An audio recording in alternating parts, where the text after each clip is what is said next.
Dopo 15 lungometraggi, un maestro del cinema italiano come il regista Gianni Amelio è al Lido per presentare il suo primo cortometraggio narrativo, Passatempo, ospite della Settimana Internazionale della Critica a Venezia 76, che racconta la paura dell'odio e il non incontro tra i popoli.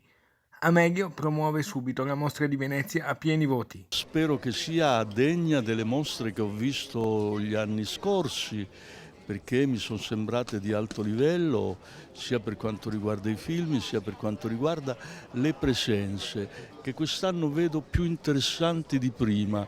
Ci sono molti giovani. In Laguna per un passaggio artistico importante della sua carriera.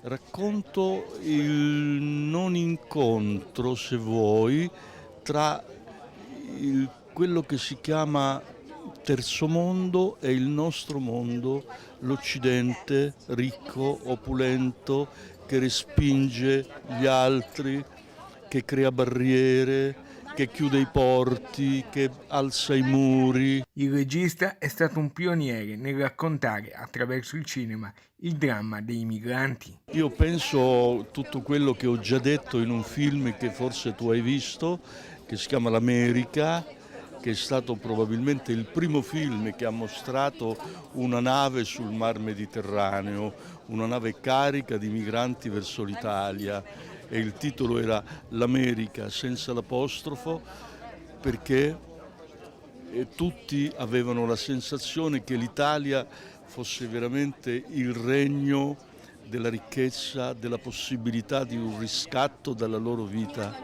Non poteva poi mancare un consiglio ai giovani aspiranti registi. Di avere passione, perché la passione è quella che ti fa andare avanti e ti fa superare le difficoltà. Amelio ha ancora molti progetti per la regia di altri film in arrivo. Io ho fatto già un film che sto finendo, l'ho girato, sto finendo, si chiama Hammamet e uscirà con un nuovo anno.